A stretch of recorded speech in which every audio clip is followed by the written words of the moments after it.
பிரசன்ன சக்கரவர்த்தி, திருச்சி மண்ணின் மைந்தர் ஐயா சுக்ரீவர், அனைவராலும் அன்போடு சுக்ரீவர்னு அழைக்கக்கூடிய உயர் திரு ஸ்ரீ ஜானகிராமன் ஐயா அவர்களை பேச வருமாறு செந்தூரான் அறக்கட்டளையின் சார்பாக வருக வருக என அன்புடன் வரவேற்கிறோம். அனைவருக்கும் நமஸ்காரம். மாப்பிள்ளை பிரகாஷ் அவர்களுக்கு தொடர்ந்து இந்த கருத்தரங்கம் சிறப்பாக நடைபெற ஒத்துழைப்பு கொடுக்கும் செந்தூரான் அறக்கட்டளை நிர்வாகிகள் அத்துணை பேருக்கும் எனது மனமார்ந்த நன்றிகள், பாராட்டுகள். இங்கே வந்திருக்கும் என்னுடைய சக நண்பர்களான ரங்கநாச்சியார் ஜோதிடர் சங்க தலைவர் திரு ரமேஷ் ஐயா அவர்களுக்கும், சிவசாமி, கோகுல் அனைவரையும் வருக வருக என வரவேற்கிறேன். மற்றும் நண்பர்கள் அத்தனை பேரையும் வருக வருக என வரவேற்கிறேன். இப்போ பார்த்திங்கனாக்கா ஒரு ஜாதகம் நம்மள்கிட்ட வருது. ஜாதகத்திலேருந்து நம்ம என்ன பலன் சொன்னால் நமக்கு எப்படி ஜெயிக்கலாம் அப்படிங்கிறது தான் நம்மளுடைய விஷயமே. யாராக இருந்தாலும் ஒரு ஜாதகம் நம்ம பார்க்க போகிறப்ப ஃபஸ்ட்டு பார்த்திங்கன்னா கொஞ்சம் பிளாங்காக இருக்கும், நமக்கு எதுவுமே புரியாது. எதை எடுத்து பேசினோம்னா நமக்கு செல்லும் அப்படின்னு பார்த்திங்கனாக்கா, முதல்ல வந்திருக்கிறவங்களுடைய மனசு எப்படி இருக்குன்னு தெரியணும் இல்லையா? நம்ம சொல்கிறத அவங்க கேட்கணும், கேட்டால் தான் நமக்கு தெரியும். அப்போ ஃபஸ்ட்டு லக்ன புள்ளியை பார்த்துக்கணும். அந்த லக்னத்துக்கு சாரம் கொடுத்த ஸ்தானாதிபதி மற்ற கிரகத்துக்கு சாரம் கொடுத்துருக்கான்னு பார்க்கணும். அந்த மற்ற கிரகத்தில் சாரம் கொடுத்த கிரகமானது இந்த லக்னத்துக்கு சுபராக கொடுத்துருக்கானா பாவிக்கு கொடுத்துருக்கானான்னு அடுத்ததை பார்க்கணும். இப்போ ஒரு ஜாதகத்தில் பார்த்திங்கன்னா ஒருத்தருடைய லக்ன புள்ளி லக்னாதிபதிக்கு ஒரு கிரகம் சாரம் கொடுத்தா அந்த கிரகம் சுகஸ்தானத்தில் போய் உட்காந்துட்டான், பாவியோ அசுபரோ உட்காந்துருச்சுன்னா யோக பலன் அதிகம் உண்டு. ஒரு லக்ன புள்ளிக்கும் சனியே கொடுத்து லக்னத்திலே சனி உட்காந்து, அல்லது லக்னத்துக்கு 11 சனி உட்காந்து 11 உட்காந்த சனி சுயச்சாரத்தில் போயிருந்ததுனாக்கா மிகப்பெரிய யோகத்தை கொடுக்கும். ஒரு உதாரணத்துக்கு, அப்போ இவங்களுடைய போராட்டம் எங்கடா வரும், எதில் வரும் அப்படின்னு பார்த்தீங்கன்னாக்கா, ஒரு மகர லக்னம்னு எடுத்தோம்னாக்கா பாக்கியாதிபதியான புதன் போய் 6 கூடிய ரோகஸ்தானாதிபதியாக போகிறான். பிரசன்னத்தை பொறுத்தவரையில் 6ஆம் இடம் மகா பாதகஸ்தானம். அந்த பாதகாதிபதி போய் அங்கே ஆட்சி ஆயிடுச்சு அப்படின்னாக்கா அவனுடைய வாழ்க்கை கடைசி வரைக்குமே போராட்டத்திலே போயிட்டுருக்கும். ஒரு வெற்றி அப்படிங்கிறத ஜெயிக்க முடியாது. நம்ம சொல்லலாம் நல்லா இருக்காங்க, சிறப்பாக இருக்காங்க அப்படின்னு நம்ம சொல்லிக்கலாம். வெளி தோற்றத்துக்கு அப்படி இருக்கும், உள்ளுக்குள்ளார அவனுடைய போராட்டங்கள் தொடர்ந்து கொண்டே இருக்கும். அப்போ பாவி கெடுப்பானா சுபர் கெடுப்பானா அப்படின்னு பார்த்தீங்கன்னாக்கா, என்னை பொறுத்தவரையில் சுபர் தான் நிறையா கெடுக்கிறான், பாவி கூட கெடுக்கிறது இல்லை அவ்வளோவா. ஏன்னா கொஞ்ச நேரம் விட்டுட்டு அடித்து விட்டுட்டு துவைச்சி போயிட்டு போகிறான், போடா தப்பிச்சுப்போம் அப்படின்னு விட்டுருவான். ஆனால் இந்த சுபர் என்ன பண்ணுவான்னா பக்கத்தில் இருந்தே நம்மளை வச்சு கொல்லுவான். இப்போ ஒரு மகர லக்னமோ கும்பலக்கணமோ ஒரு சனி ஒரு தசையை நடத்துது அப்படின்னாக்கா, லக்னாதிபதி தசையை நடத்தும் பொழுது கொடுத்துருமானாக்கா கொடுக்க மாட்டாங்குது.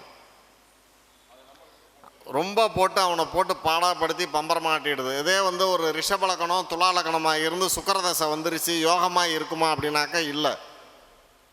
காரணம் என்னென்னா, அந்த சுக்கிரனுக்கு 9 கூடிய சனி என்ன ஆகுதுன்னு பார்க்கணும் அந்த ஜாதகத்தில். அதை விட அவனுக்கு 3 கூடியவன் பாவியாக போகிறான். யார்? சந்திரன். சந்திரன் பாவியாக போனதுன்னா சனி என்ன ஆகும்? பலம் எழுந்து போகும். அப்போ நம்ம இந்த இடத்துல என்ன சொல்ல வரேன் அப்படின்னாக்கா, ஒருவருடைய தசா புத்தி காலங்களில் அந்த ஜாதகத்தில் எந்த கிரகம் ஆதிபத்தியம் வாங்குதோ அந்த கிரகம் நல்லது செய்யுமா செய்யாதான். ஒரு ஜாதகத்தை பொறுத்தவரையில் ஒருத்தனுக்கு ஒரு 2 கூடையவன் புத்தியோ தசையோ நடக்குது. ஆனால் 8ஆம் இடத்த அதிபதி வலுவாக நிற்கிறான் அப்படின்னு வச்சுங்க. அப்போ 8ல் போய் லக்னாதிபதி போய் நிற்கிறாரு. நின்று 2 கூடைய வருமானத்தை தரக்கூடியவன் 8ல் போய் மாட்டிக்கிறான் அப்படின்னா, அந்த 8ஆம் இடத்த அதிபதிக்கு பயப்படக்கூடிய கிரகம் எதுன்னு நம்ம பார்க்கணும். அந்த கிரகத்தை பார்த்து தான் நம்ம பலன் சொல்லணும், பரிகாரம் சொல்லணும். பரிகாரங்கிறது இது சொல்லனாக்கா நம்மள்ட்ட யாருமே வரமாட்டாங்க. இப்போ பொதுவாக பார்த்திங்கனாக்கா ஒரு சின்ன விஷயம், ஒரு குடும்பத்தில் பையன் பிறந்து யோகம் கிடைக்குமா கிடைக்காதா? ஒரு குழந்தை பிறந்ததுக்கப்புறம் யோகம் வருமா வராதா? இந்த குழந்தை பிறந்து இந்த சொத்தை விற்றுட்டேங்கய்யா, இந்த குழந்தை பிறந்து இதில் போகுது, அல்லது பார்த்திங்கன்னா ஒரு ஜாதகத்தை வச்சு நான் வந்து ஷேரு ட்ரேடிங்கு இந்த விஷயத்தில் ஜெயிக்க முடியுமா முடியாதா? நீங்கள் நல்லா கவனித்து பாருங்களேன். ராகு வந்து பார்த்திங்கனாக்கா பிரம்மாண்டத்தை கொடுப்பாரு, கேது வந்து அழிவை கொடுப்பாரு. இதுதான் கான்செப்டு. ஆனால் ஒரு லக்னத்துக்கு முன்னோக்கி எந்த கிரகம் வருதோ அவனே சுபராக வரான். ராகுவோ கேதுவோ யாரோ வராங்க. இந்த ராகுவோட எந்த கிரகம் சேர்ந்தால் நல்லது, எந்த கிரகம் சேரக்கூடாது அப்படின்னு ஒரு கான்செப்ட் இருக்குது. இப்போ சாதாரணமாக பார்த்திங்கன்னா லக்னாதிபதியோட ராகு சேர்ந்து 11 போய் உட்காந்துருச்சுனாக்கா மிகப்பெரிய கோடீஸ்வரன் ஆயிடுறான். ஆனால் சாகும்பொழுது கடங்காரனாகி தான் மரணத்தை கொடுக்குது. அவனுக்கு மேலே கடன் இல்லை அப்படின்னு சொல்லவே முடியாது. ஆனால் கேது கொண்டு வந்துருச்சுன்னு வைங்களேன், எல்லாமே இருக்கும், ஆனால் எதையுமே அனுபவிக்க முடியாது. என் சொத்து அங்கே இருக்குங்க, இங்கே இருக்குது, பாகப்பிரிவினை ஆகலை, கோர்ட்டில் கேஸ் இருக்குது, ஏதாவது ஒரு விஷயத்த சொல்லிக்கிட்டே இருப்பாங்க. இப்போ இது எல்லாத்தையும் ஜெயிக்கக்கூடியது எதிராக பண்ணோம் அப்படின்னாக்கா அந்த சூரியன் இருக்குது பார்த்தீங்களா, அந்த சூரியன் போய் அதோட சம்மந்தப்பட்டதுனாக்கா அவனை அடித்து தூக்கி மேலே கொண்டு வந்துடுது. ராகுவாக இருந்தாலும் கேதுவாக இருந்தாலும் சரி, லக்னாதிபதியோட இணைஞ்சு 11 போய் நின்றுதுனாக்கா அருமையான பலன். 9 இருந்ததுன்னா அதை விட மிகப்பெரிய பலன். 9 இருந்ததுனாக்கா தகப்பன் கையூட்டு வாங்க இடத்துல இருப்பார், அல்லது அரசாங்க உத்தியோகத்தில் அந்த குடும்பத்தில் இருந்து பென்ஷன் வாங்கக்கூடிய இடத்துல ஒருத்தவங்க இருப்பாங்க. ஒரு சனிக்கேது இணைவில் ஒரு குழந்தை பிறந்துருச்சு அப்படின்னாக்கா அவங்க எவ்வளோ தனந்தானியம் சேர்த்தாலும் அந்த தனந்தானியத்தை அழிவு பாதைக்கு தான் கொண்டு போமே தவிர முன்னேற்றத்துக்கு கொண்டு வர மாட்டேங்குது. எதுக்காகனாக்கா ஒரு ஜாதகத்தை எடுத்து ஒரு ஜாதகத்தை நம்ம பலன் பேசும்பொழுது பார்த்திங்கனாக்கா பயங்கரமாக போகும். எந்த இடத்துக்கு என்ன ஆகுது அப்படின்னு ஒன்றும் இல்லைங்க. ஒரு ஜாதகத்தை எடுத்து சந்திரன் போய் 6லேயோ 12லேயோ நின்றுதுன்னு வைங்களேன், ஒரு பெண் ஜாதகமாக இருந்ததுன்னா ருதுவான கிழமையை நம்ம சொல்லலாம். ருதுவான கிழமையை நம்ம சொல்லலாம்.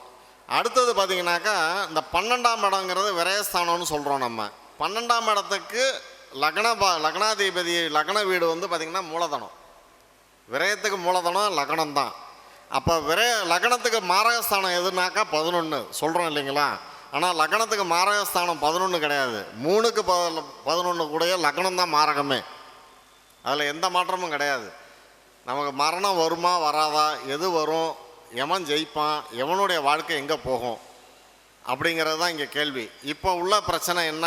ஒன்று கல்யாணம் ஆகலை நிறையா பேருக்கு, இன்னொன்று தொழில் முன்னேற்றம் இல்லை, அல்லது கடன். அப்போ கடனை கொண்டு நம்ம ஒருத்தன் அடைக்க போகிறான் அப்படின்னு வச்சுங்களேன். ஒருத்தன் கடனால் அவனால் அடைக்க முடியுமா முடியாதா அப்படின்னா 6-8 யாருக்கு வலுவாக இருக்குதோ அவங்களால கடனில் மீண்டு வந்துடலாம்.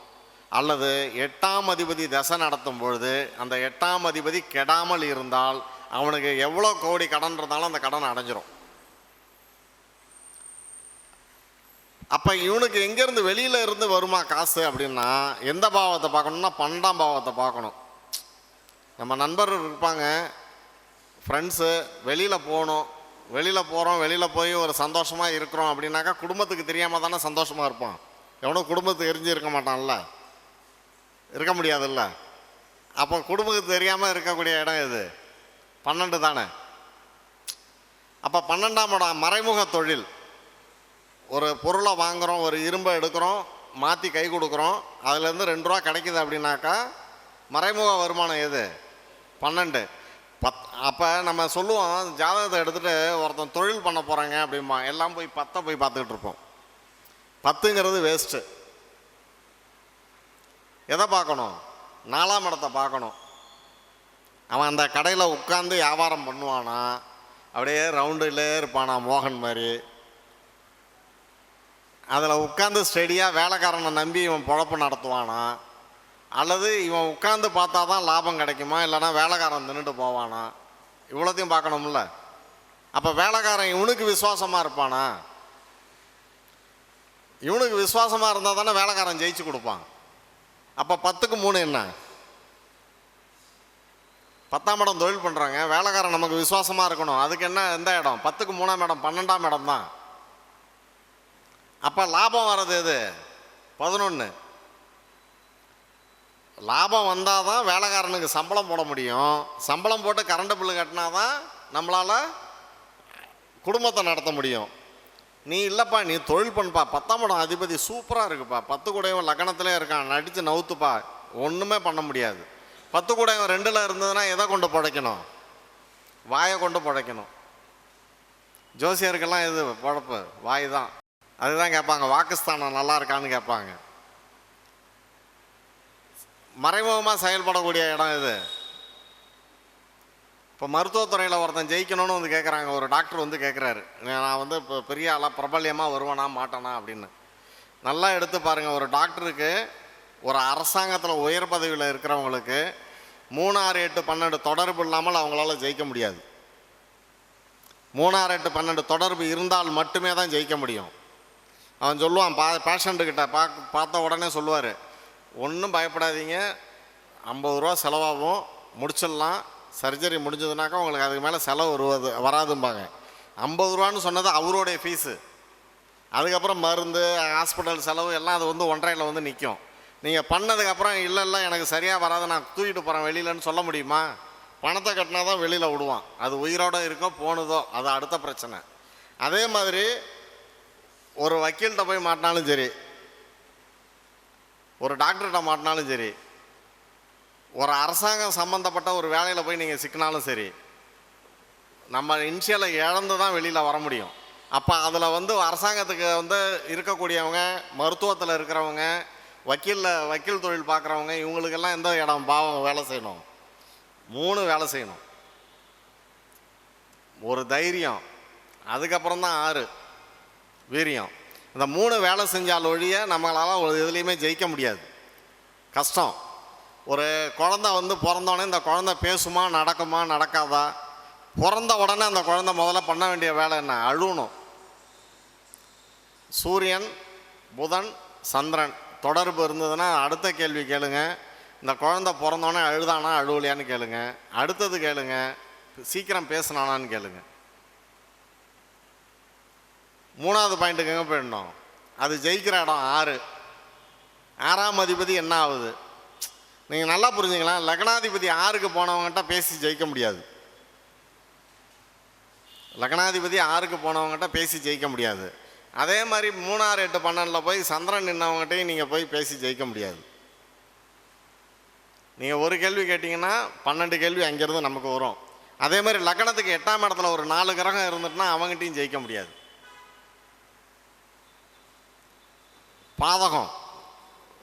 பாதகஸ்தானம், அது பாதகஸ்தானமாக மாறிடும். அது எந்த லக்னமாக இருந்தாலும் சரி. நம்மளை பொறுத்தவரையில் ஒரு லக்ன புள்ளி, லக்னாதிபதி என்ன ஆகிறாரு? நீங்கள் அந்த ராசியை வச்சுக்கிட்டு ஒரு கதை போகும். அப்போ ராசிக்கு மட்டும், சந்திரனுக்கு மட்டும் ஒரு கிரகம் சாரம் கொடுத்துருச்சுன்னா மற்ற கிரகத்துக்கெல்லாம் யார் சாரம் கொடுக்குறா? எல்லா கிரகமும் கொடுக்குதில்ல. அப்போ நம்ம எல்லா கிரகத்தையும் தான் பார்த்து செய்யணும். இப்போ ஒரு திருமண பொருத்தத்துக்கு போனோம்னாக்கா என்ன பண்ணுவாங்க? நட்சத்திர பொருத்தம் மட்டும் இருக்குங்கம்பாங்க.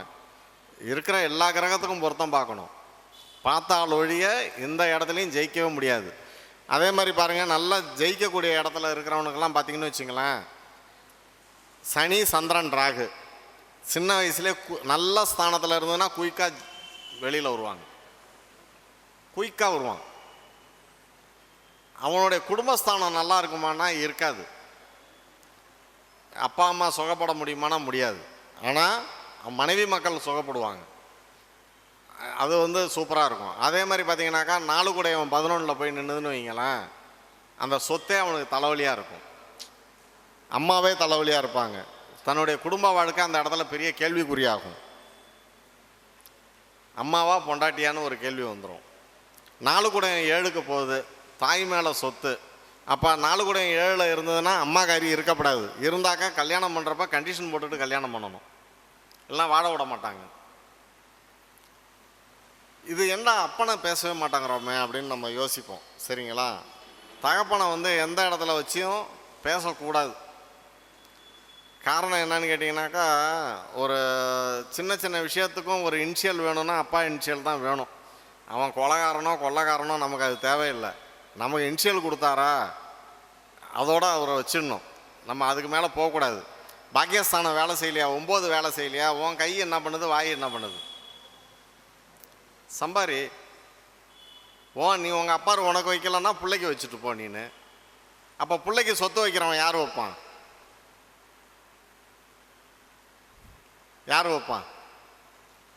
4ஆம் அதிபதி லக்னத்தில் இருந்தாலோ, திரிகோண அதிபதிகள் வந்து திரிகோணத்தில் அமைஞ்சிருந்தாலோ, அல்லது கேந்திரஸ்தானத்தில் போய் சந்திரன் குரு சனி சம்மந்தப்பட்டாலோ பிள்ளைங்களுக்கு சொத்து இருக்கும். சொத்து வச்சுட்டு தான் போவாங்க. அவங்க வச்சுக்கிறாங்களோ இல்லையோ தெரியாது, கட்டாயமாக பிள்ளைக்கு சொத்து வைப்பாங்க. இப்போ ஒரு 4ஆம் இடத்துல போய் கேது இருக்குன்னு வச்சுங்களேன், அவன் 4ல் கேது இருந்ததுன்னா பூர்வ புண்ணிய ஸ்தானம் அற்றவன்னு அர்த்தம். ஆனால் அவனை பொறுத்தவரையில் 4ல் கேது இருந்ததுன்னா தாராள மனப்பான்மை இருக்கும். எப்படி இருக்கும் அப்படின்னா, அவன் ₹1 டீ குடிக்க மாட்டான். நான் காரில் வரப்போ கூட சொல்லிட்டு வந்தேன். அவன் கூட இருக்கிறவன் வந்து ஒரு ஹார்லிக்ஸ் வேணும், பூஸ்ட் வேணும்னு கேட்டானாக்கா அவன் வாங்கி கொடுத்துருவான். அதே அவன் தனியாக இருக்கிறப்ப அவன் கையில் காசெல்லாம் இருக்கும், ஒரு டீ குடிக்க யோசிப்பான். இதுதான் அந்த 4ல் கேது உள்ளது. ஆனால் 4ஆம் இடத்துல கேது மாந்தி இணையக்கூடாது. மாந்தி சேர்ந்துருச்சுனாக்கா இவன் எவ்வளோ சம்பாரிச்சதையும் அவ்வளோத்தையும் அழிச்சிட்டு தான் போவான். சர்வநாசம், எதுவுமே இருக்காது. அதே மாதிரி 4, 5 தொடர்பு, 9, 10 தொடர்பு இருந்ததுன்னு வச்சிங்களேன், பூர்வீக சொத்தில் ஒரு வில்லங்கம் வந்துக்கிட்டே இருக்கும். பூர்வீகத்தில் அவங்களுடைய கோயில்னு ஒன்று இருக்கும். அல்லது அங்கே கேது சம்மந்தப்பட்டாக்கா கோயில் கட்டி கும்பாபிஷேகம் பண்ணுவான்.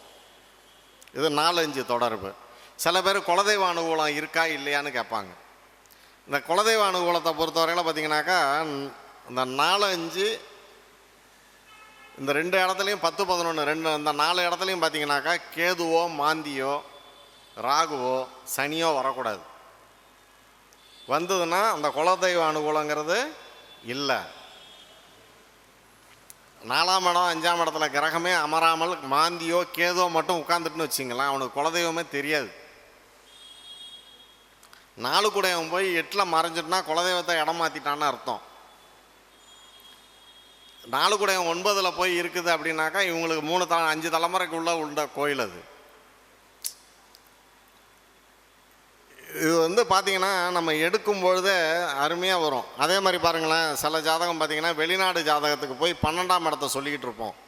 12ஆம் இடங்கிறது வந்து காமனாக உள்ளது. ஆனால் முதல்ல வெளிநாட்டில் இருப்பானா இருக்க மாட்டானான்னு சொல்கிற இடம் 4, அதுக்கு அடுத்தது 9, அதுக்கப்புறம் தான் 12. இப்போ 10 கூடையவன் போய் 4ல் இருந்தாலோ, 10 கூடையவன் 9ல் இருந்தாலோ, 10 கூடையவன் 12ல் இருந்தாலோ வெளியில் தொழில் அவனுக்கு. அப்போ தான் அவனால் ஜெயிக்க முடியும், இல்லைன்னா முடியாது. ஒருவருடைய கடன், அந்த கடன் எப்படி ஏற்படும், அந்த கடனை அவன் வந்து அந்த குடும்பத்தில் வந்து குடும்பத்துக்காக அந்த கடனை ஏற்றுப்பானா, இல்லை அவனாக ஏற்றுப்பானா, இல்லை அவன் வந்து தன்னுடைய ஆடம்பரத்தில் வந்து அந்த கடனை கொண்டு வருவானா அப்படிங்கிறது தான் மெயின். நல்லா கவனிச்சிங்க. லக்னத்திற்கு 9 கூடையவன் லக்னத்தில் உட்கார்ந்துட்டுதுன்னா தகப்பன் ஸ்தானத்தில் இருந்து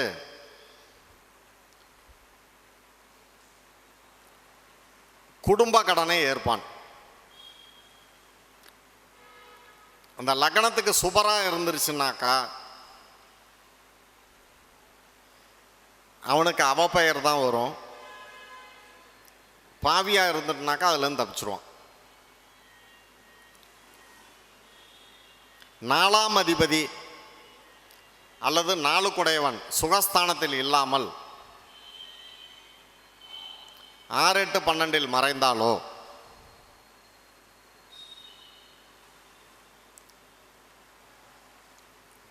அல்லது செவ்வாய் நீசமடைந்தாலோ மரணிக்கும் தருவாயில் கடன்காரனே.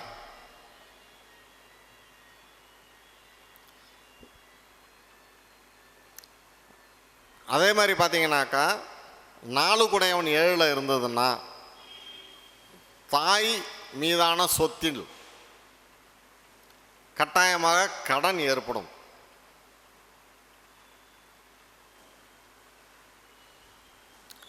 லக்னாதிபதி 6க்கு போனாலும்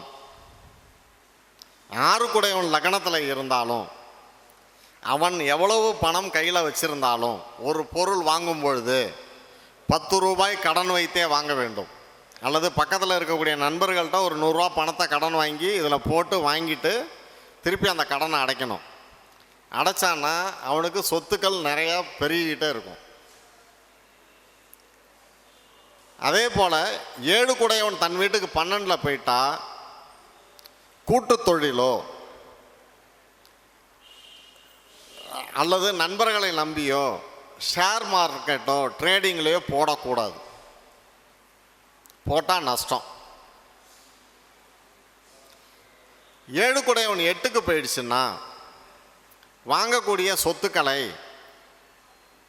கணவர் பெயரிலேயோ அல்லது கணவரை சார்ந்த அவங்களுடைய இதில் இருந்தாலும் அந்த சொத்து கைக்கு வரும்பொழுது வில்லங்கத்தில் வரும். அப்போ என்ன பண்ணுவாங்க, சொத்தை பிரித்து கொடுக்கும்பொழுது ஒரு கடனை வைத்து தான் பிரித்து கொடுப்பாங்க. அந்த சொத்து பேரில் ஒரு கடன் இருக்குது, அந்த கடனை வச்சு தான் பிரித்து கொடுப்பாங்க. அதே மாதிரி 6ஆம் அதிபதி 10ல் போய் நின்றுட்டுனா எந்த வித முதலீடும் இல்லாமல் 11ஆம் அதிபதி வலுப்பெற்றால், லக்னாதிபதியும் 11 குடையவனும் வலுப்பெற்றால், அல்லது 2ஆம் இடத்தில் சனி அமர்ந்து 11ல் குரு இருந்தார், 2ல் சனி 11ல் குரு இருந்ததுனாக்கா எவ்வித முதலீடும் இல்லாமல் எந்த சொத்து வாங்கினாலும் அந்த சொத்தின் பேரில் கடனை வாங்கி அந்த கடனை கட்டக்கூடிய திறமை அவன்கிட்ட உண்டு. எல்லா கடனையும் அடைச்சிருவான். ஆனால் அந்த சொத்து பேரில் அவன்கிட்ட கடன் இருந்துக்கிட்டே இருக்கும், ஆனால் சொத்து சேர்ந்துக்கிட்டே இருக்கும். இப்போ தொழிலில் போட்டு போட்டு யாரா ஜெயிக்க முடியும்? ஒருத்தன் லக்னத்துக்கு 2ல் செவ்வாய் நீசமடைந்தாலோ செவ்வாய் உச்சம் பெற்றாலோ அல்லது செவ்வாய் 3, 6, 8, 12 மறைந்தாலோ தன்னுடைய சுய முயற்சியை கொண்டு அவன் தொழிலில் ஜெயிப்பான். மோகனுக்கு எந்த இடத்துல செவ்வாய்? உங்கள் அப்பா முதல் கொடுத்தாரா? இன்னைய வரைக்கும் சேர்த்துருக்கிறது நீ தானே சேர்த்துருக்க, அவ்வளோதான். காரணம் என்னடா இது, தொழிலுக்கு சனி தானே சொல்லுவாங்க. காலபுருஷத்துக்கு 10ஆம் வீடு சனி பகவான், சனிம்பாங்களே அப்படின்னு சொல்லி நம்ம பேசுவோம். ஆனால் அந்த சனியை டம்மியாக்கி அங்கே போய் உச்சமடைகிறவன் செவ்வாய். அப்போ ஒரு வாழ்க்கையில் ஒரு போராட்டத்தை பண்ணக்கூடியவன் செவ்வாய். நம்மளை ஒரு வண்டியை ஒரு போலீஸ் பிடிக்கிறாங்க சார் அப்படின்னு நடுங்கிறதுக்கும், எய்த்து தில்லா என்கிட்ட இன்சூரன்ஸ் எல்லாம் இருக்குது சார், நான் கரெக்டாக தானே வந்தேன் அப்படின்னு பேசுகிறதுக்கும் ஒரு கெப்பாசிட்டி வேணும் இல்லையா? அந்த கெப்பாசிட்டி யார் அதிகாரம்னா செவ்வாய். அதுக்கு தான் என்ன பண்ணுவாங்க தெரியுங்களா, இந்த செவ்வாய் நீசமான ஆள் என்ன பண்ணுவாங்கன்னா ஆளை பார்த்தோன்னே ஜட்ஜ் பண்ணிவிடுவான். இவங்ககிட்ட 500 ரூபா பணம் கொடுத்தா அந்த வேலையாகும், போ ஓடு போயிட்டாரு, மற்ற கிரகம்லாம் நமக்கு தேவையில்லை. அதே மாதிரி பாருங்கள், செவ்வாய் 12ல் இருந்ததுன்னு வைங்களேன், இன்னொருத்தன் சொத்துக்கு அவன் அதிபதியாக இருப்பான். பினாமி சொத்துக்கு பெரும்பணம் சேரும். நம்ம பேசுவோம் மறைவு அதெல்லாம் சும்மா கதை. போய் லக்னாதிபதி மேஷ லக்னமாக அமைந்து செவ்வாய் 8ல் மறைந்து விட்டது, இவனுடைய இதே வாழ்க்கையே போச்சுன்றுவானோ, அதெல்லாம் கிடையாது. அவன் பாருங்கள் 45 வயசு வரைக்கும் டம்மி பீஸு, தரதல பயலாக இருப்பான், ரவுடி பயலாக இருப்பான், வெட்டு கூட வாங்கியிருப்பான், வெட்டு குத்து கூட வாங்கியிருப்பான். ஒரு இடத்துல போய் அவன் எந்த லெவலில் வருவான் தெரியுங்களா? அவனுடைய யோகம் தட்டி எறிஞ்சிரும். யாருடைய தசை வரும்பொழுது? சனி தசை வரும்பொழுது. 3, 6 கூட புதன் தசை வரும்பொழுது, கேது தசை வரும்பொழுது. நல்லா புரிஞ்சுங்க, இந்த செவ்வாய் சூரியனுக்கெல்லாம் கேது பாவி, ஆனால் கொடுப்பான். எப்படி கொடுப்பான் யோசிக்கணும்ல. இப்போ நமக்கு ஒரு ஹெட்மாஸ்டர் வாத்தியார் போகிறாரு, நம்ம திட்டுவோம். அதே நம்ம பிள்ளைய சேர்க்க போகிறோம், சார் அப்படின்ட்டு போய் நிற்போம் கையை கட்டிக்கிட்டு. அவர் கேது. ஆனால் நம்ம 8ஆம் வரும்பொழுது ஏளனமாக பேசுவோம். ஒரு சாமியார் மடாதிபதி போவார், சாமியார் போகிறாரு பாரு அப்படிம்போம். ஆனால் கிட்ட போனோன்னே என்ன பண்ணுறோம், ஐயா அப்படின்ட்டு நிற்போம். அதுக்குண்டான கெப்பாசிட்டி. ஒரு ஐயரே எடுத்துங்களேன், ஒரு கல்யாண மேடையில் ஏறிட்டாருன்னா மேடையில் இருக்கிற வரைக்கும் அவர் சொல்கிறதான் நம்ம கேட்டாகணும். அதுக்கப்புறம் அவர் கூலி வாங்குவார். ஏன்னாக்கா இந்த கேதுக்கு எவ்வளோ கொட்டுனாலும், அதான் காலபுருஷத்துக்கு 8ஆம் வீடும்பாங்க, சில பேர் ஆசனம் வாயும்பாங்க, அது கூட சொல்லிட்டு வந்தேன். எவ்வளோ கொட்டினாலும் திருப்தி அடையாது. கடலில் கொண்டு போய் உப்பை கொட்டினா முடிஞ்சிருமா? நீங்கள் கேதுவோடைய இது வந்து பார்த்தீங்கன்னு வைங்களேன், இந்த சனி கேது இணைஞ்சவனை போய் பிடிச்சிப்பா, சிம்பிளாக எடுத்துக்கலாம். எப்பா வந்து எனக்கு ஒரு ஓட்டை போட்டு கொடுன்னு நீங்கள் கேட்குறீங்க, ஒரு வேலை ஒன்று இடித்து கொடுன்னு ஏதோ ஒரு வேலை ஒன்று சொல்கிறீங்க, ஒரு ஒயரிங்கே பண்ணி கொடுன்னு கேட்குறீங்க. அவன் 1000 ரூபா கேட்குறான்னு வச்சுங்க, நம்ம 800 ரூபா சொல்கிறோம் அப்படின்னாக்கா சரிங்கன்னு வேலை செஞ்சு முடிச்சுருவான். நீ 800 ரூபா கொடுத்தனா, சார் பெட்ரோலுக்கு காசு கொடுங்க சார்மா. திருப்தி ஆகாது. சாப்பாடு வாங்கி கொடுங்க அவனுக்கு, சாப்பிட்டுட்டு சாப்பாடு நல்லா இருக்குன்னு வாயில் வராது, அதில் ஏதாவது குறை சொல்லுவான். ஒரு கஷ்டப்பட்டு ஒரு இடத்துல சாப்பாடு போடுறாங்களே, அந்த சாப்பாடு வந்து நமக்கு திருப்தியாக இருக்குமா இருக்காதா அப்படின்னு. இந்த ஒரு கிரகத்துக்கும், ஏன்னா இந்த ஒருத்தன் ஜெயிக்கணும் கடனை அடைக்கணும் அப்படின்னா 6-11 வேலை செய்யணும். 6-11 வேலை செஞ்சுட்டுனா அவன் யோகம் கோடீஸ்வரன். அப்போ அந்த 6-11 வேலை செய்யுது. தசா நல்லா இருக்குது, புத்தி நல்லா இருக்குது, எல்லாமே நல்லா இருக்குது. இங்கே 2ஆம் இடம் வருமானம் வரணும் இல்லையா? அந்த வருமானம் வரக்கூடிய இடம் 2ஆம் இடம் சுகஸ்தானம். வருமானத்தை கெடுக்கிற ஸ்தானம் 8. 8ஆம் அதிபதி 2ல் இருந்தாலோ கோச்சாரத்தில் 8 போய் இந்த லக்னத்துக்கு 2க்கு வருமானம் வரக்கூடிய கிரகம் அங்கே போய் உட்கார்ந்தாலோ, ஒரு தனுசு லக்னம்னா இப்போ 8ல் போய் குரு உட்கார்ந்துருக்காரு. அப்போ அவனுக்கு என்ன பண்ணுவார்? குருவும் சந்திரனும் இணைஞ்சதுன்னா பீதி, இருட்டு, ராத்திரி ஆகிட்டுனா பயம் வந்துடும், எவன் என்ன பண்ணுவானோன்னு. அப்போ இதுக்கு என்ன பண்ணலாம் அப்படின்னு பார்த்தீங்கன்னாக்கா, இப்போ சூரியன்னாக்கா சூரியன் பயப்படக்கூடிய கிரகம் கேது. அப்போ கேதுவை வந்து பரிகாரம் பண்ணணும். சந்திரன்னாக்கா சனி. அப்போ சனினா என்ன? பெருமாளுக்கு போகக்கூடாது, ஆஞ்சநேயர். இப்போ செவ்வாய்க்கு நேர் எதிரி யாரு? ராகு. நாகத்தை ஆபரணமாக சூட்டின கோயிலை நோக்கி போகணும். இப்போ இங்கே புதனுக்கு நேர் எதிரி யாரு? செவ்வாய். இப்போ புதனுக்கு அப்போ தான் பெருமாள் கோயிலுக்கு போயிட்டு முருகன் கோயிலுக்கு போகக்கூடாது, முருகன் கோயிலுக்கு போயிட்டு பெருமாள் கோயிலுக்கு போகக்கூடாதும்பாங்க. ஏன்னா அந்த கன்னி வீட்டில் போய் செவ்வாய் போய் உட்கார்ந்ததுன்னு வைங்களேன், கடல் தண்ணியும் வற்றி போயிடும். அப்போ கண்ணியில் செவ்வாய் இருந்ததுன்னா என்ன பண்ணக்கூடாது? பொண்ணு கொடுக்குறப்ப யோசிக்கணும். மிதுனத்தில் சுக்கிரன் இருந்ததுன்னா என்ன பண்ணணும்? பொண்ணு கொடுக்குறப்ப யோசிக்கணும், அல்லது பொண்ணு எடுக்கிறப்ப யோசிக்கணும். அப்போ அந்த செவ்வாய்க்கு என்ன பரிகாரம்? அதை போகணும். அதுக்கு அடுத்தது பார்த்தீங்கன்னாக்கா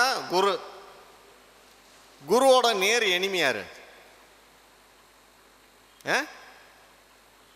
எப்பா குரு பார்த்தாலும் கோடி புண்ணியங்கிறோம், யாரை பார்த்தா கோடி புண்ணியம்? சூரியனை பார்த்தா. நீங்கள் குரு சூரியன் பார்த்தா ஜாதகத்தை எடுத்து பாருங்கள், கல்யாணமே ஆகாது. இல்லைன்னா இப்போ மனைவி அவனும் பிரிஞ்சு தான் இருப்பாங்க, திருமண வாழ்க்கை இருக்காது. உண்மையா தனகோடி ஐயா? தனகோடி ஐயா, குரு சனி பார்வை திருமண வாழ்க்கை சிறக்குமா? இருக்காது. அப்போ சூரியனுக்கு அந்த பிரமகர்த்திலாம் தூக்கி எட்ட வைங்கய்யா. நீங்கள் நம்ம சொல்லலாம், 100 தோஷம் சொல்லலாம். முதல்ல ஒரு விஷயம் புரிஞ்சுங்களேன், யோகத்துக்கு மட்டும் பிரம்மாண்டமாக பேசுகிறீங்க, தோஷத்துக்கு ஏன் பேச மாட்டேங்கிறீங்க? ஒரு தோஷமும் எதை கொண்டு? திருமணம்னு ஒரு ஜாதகத்தை எடுத்தால் தான் அந்த தோஷத்துக்கு பேசுகிறோம். பொதுவாக உள்ள ஜாதகத்துக்கு பேசுகிறீங்களா? காசு கொடுக்க மாட்டான் நமக்கு. இப்போ திருமணத்துக்குன்னு வரவங்கிட்ட மட்டும்தான் நம்ம சொல்கிற தோஷங்களை அவன் காது கொடுத்து கேட்பான். செவ்வாய் தோஷம், ராகுகேது தோஷம், பிரம்மகர்த்தி தோஷம், பித்ரு தோஷம், சனி சூரியன் சாரம் பெற்றாலோ, 6 கூடையவன் சனிச்சாரம் பெற்றாலோ பித்ரு தோஷம்னு அடிச்சிடுறோம். தோஷம்னு ஒன்று இருக்குதா? அது பெரிய டாபிக், அது வேண்டாம், அது உள்ளே போனோம்னா வேறு மாதிரி ஆகிடும். அது இப்போ கடன் நிவர்த்தி. இப்போ இந்த கடன் நிவர்த்திக்கு ஒரு கிரகத்துக்கும் எதிர்வினை யாருடைய லக்னமாக இருந்தாலும் அந்த லக்னத்துக்கு 8ஆம் அதிபதி என்ன ஆகியிருக்கார் கோச்சாரத்தில்னு பாருங்கள்.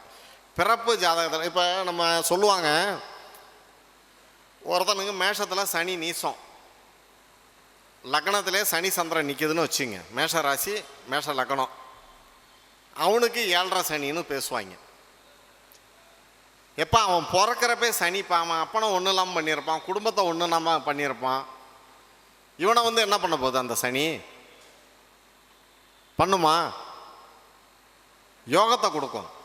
அப்போ பிறப்பு ஜாதகத்தின் இயற்கை ஜாதகத்தில் எந்த கிரகம் எங்கே இருக்கோ, கோச்சாரத்துக்கு நிற்கக்கூடிய கிரகத்துக்கு அது எத்தனாம் வீட்டில் போய் நிற்கிது.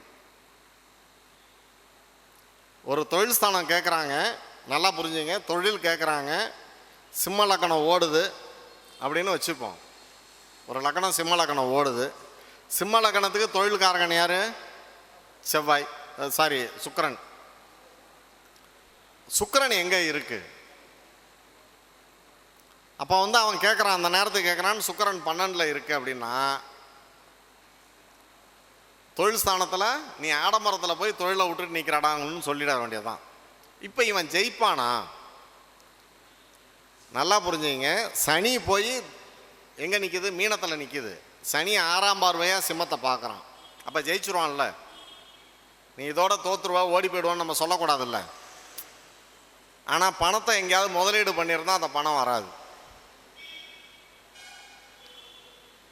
சொல்ல புரியுதுங்களா? அதில் போயிடும். இப்போ நம்ம வந்து ஒரு கடனை அடைக்கணும், யாராக இருந்தாலும், எந்த லக்னமாக இருந்தாலும், எந்த ராசியாக இருந்தாலும், கடன் அப்படின்னு வரும்பொழுது கடன் நிவர்த்திக்கு 2 கிழமை தான். ஒன்று செவ்வாய், இன்னொன்று சனி. மற்ற நாள்லாம் கிடையாது. சனிக்கிழமைன்னா பைரவர், செவ்வாய்க்கிழமைன்னா துர்க்கை. காலையில் 6 to 7. சனிக்கிழமைன்னா இரணிய வேலை, பைரவர். அங்கே போய் நீ தேங்காய் முடியில் போடு, பூசணிக்காயில் போடலாம் சொல்லக்கூடாது. நல்லெண்ணெயோ கடுகெண்ணெயோ அந்த எண்ணெய் சீண்ட வாடை அடிக்கணும். சீண்ட வாடை எந்த எண்ணெய் அடிக்குதோ அந்த எண்ணெயை போடலாம். சொல்ல புரியுதுங்களா? மயானத்தில் போய் நின்றுட்டு என் மேலே வந்து சென்ட் வாசனை வருதுன்னு சொல்ல முடியுமா? முடியாது. அப்போ கெட்ட நாத்தம் உள்ள எண்ணெயில் விளக்கு போட்டோம்னா நம்மளுடைய கடன் நிவர்த்தி கட்டாயமும் உண்டு. எல்லா ஜாதகமும் ஜெயிக்கக்கூடிய ஜாதகம் தான். அவங்க செய்கிற தவறு என்ன தெரியுங்களா? எதை தின்னா பித்தம் தெளியுன்னு எல்லா கோயிலுக்கும் ஓடுவாங்க. அது முதல்ல பெரிய தவறு. அதை வந்து அந்த தசாபுத்தியை பார்த்து அதுக்கு தகுந்த மாதிரி போனாங்கனாக்கா கட்டாயமாக அதுக்குண்டான நிவர்த்தி உண்டு. நன்றி. இந்துரான் ஜோதிட அறக்கட்டளை நடத்தும் 12வது மாதாந்திர ஜோதிட கருத்தரங்கத்தில் மிகவும் சிறப்பாக பேசிய நமது திருச்சியை சேர்ந்த ஜானகிராமன் ஐயா அவர்களுக்கு இப்பொழுது மரியாதை செய்யப்படுகிறது.